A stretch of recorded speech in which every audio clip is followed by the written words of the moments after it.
Баткен облусунда 46 жаштагы эркек киши өз агасын өлтүргөн деп шектелүүдө. Бул тууралуу Баткен облустук ички иштер башкармалыгынын басма сөз кызматы маалымдады. Маалыматтар боюнча 12 сентябрда облустук милициянын нөөмөт бөлүмүнө Кыштыут айылынын тургуну өз үйүндө каза болгону тууралуу маалымат келип түшкөн. Жерине Баткен райондук ички иштер башкармалыгынын ыкчам тергөө тобу барып, 63 жаштагы киши 46 жаштагы иниси тарабынан сабалганын аныкташкан. Сен улгайып калсаң да апаң менен чогуу жашайсың деген сөздөр менен тилдеп, бир нече жолу уруп, тээп, мойнунан муунткан.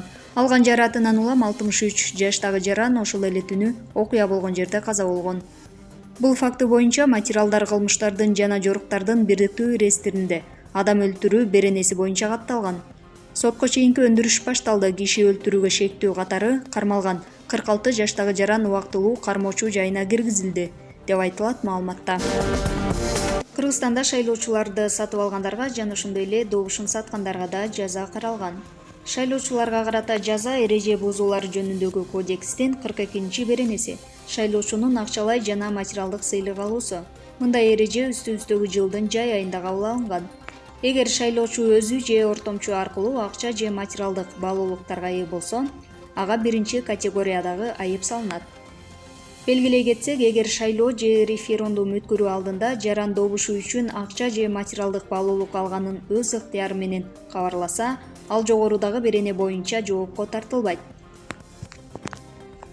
Добуш сатып алгандарга карата жаза Кылмыш жаза кодексинде 192 берене каралган. Мында жарандын добуш сатып алуу үчүн каражат же материалдык баалуулук бергени гана эске алынбастан, кайсы бир кызмат орунга жетүүгө көмөктөшкөн деп эсептелинет дагы 4 категориядагы айып салынат. Анын суммасы 180 миңден 220 миңге чейин жетет. Эгер жарандын добушун талапкер өзү же анын жубайы же жакын тууганы, болбосо ыйгарым укуктуу өкүлү сатып ала турган болсо, аларга 5 категориядагы айып салынат же 1 категория боюнча эркинен ажырайт. Башкача айтканда 220 миңден 260 миң сомго чейин айыпка жыгылып же 2 жыл 6 айга эркинен ажыратылат. Эске салсак, 4 октябрда жогорку кеңешке шайлоо өтөт. Соц тармактын колдонуучулары добушумду сатып алам дегендер чыгып жатканын жазышууда. Кара кешиде жер көчкү түшкөн жол тазаланбайт, айланма жол гана салынат. Бул тууралуу Транспорт жана жолдор министрлигинен билдирди. Маалыматка караганда 15 сентябрь күнү жер көчкү түшкөн жер менен таанышкан комиссия жолду тазалоого болбой турганын айткан. Ошондуктан айланма жолду салуу чечими кабыл алынды. Ал иштер үчүн 4 экскаватор, 3 бульдозер, 4 самосвал тартылып, 20 тонна куюучу май жеткирилген. Жолдун бир тарабын салууга 10-12 күн керектелет, деп айтылат маалыматта. Эске салсак, 14 сентябрь күнү Нарын облусунун Жумгалы районундагы Кара Кече Дыйкан жолунун 37 чакырымында Кара Кече тоосунда жер көчкү жүргөн.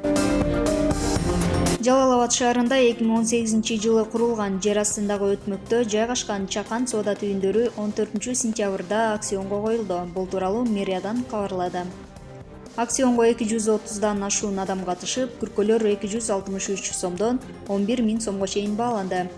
Мэрия буга чейин айтылган кемчилдиктерди оңдоодон өткөзүп, кайра кат жиберилген соң экспертиза өткөрүлүп, иш-чарага макулдук алган. Муниципалдык менчикти башкаруу комитетинин төрагасы Болот Жусупбековдун айтымында, акциондон утуп алгандар менен мэриянын ортосунда бир жума аралыгында келишим түзүлөт. Баткенде той өткөргөн милиция кызматкерине жана тойкана ээсине мыйзам чегинде чара көрүлдү.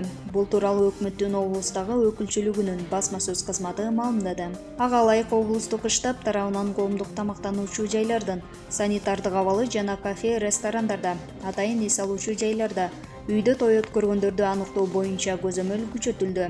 Күн сайын жергиликтүү бийлик санапит көзөмөлдөө борбору жана күч түзүмдөрүнүн өкүлдөрү атайын рейдтерди уюштуруп, талаптарды аткарбагандарга белгиленген тартипте чара көрүлүп жатат, деп айтылат маалыматта. Буга чейин тойканада той өткөргөн милиция кызматкерлери боюнча ички иликтөө иштери жүрүп, ага тартиптик жаза берилди.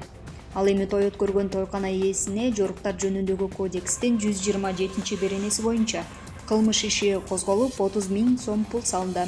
Санитардык эпидемиологиялык талаптарды аткарбагандыгы үчүн бузуулар жөнүндө кодексинин 293 беренесине ылайык 22 адамга 66 миң сом айып пул салынган.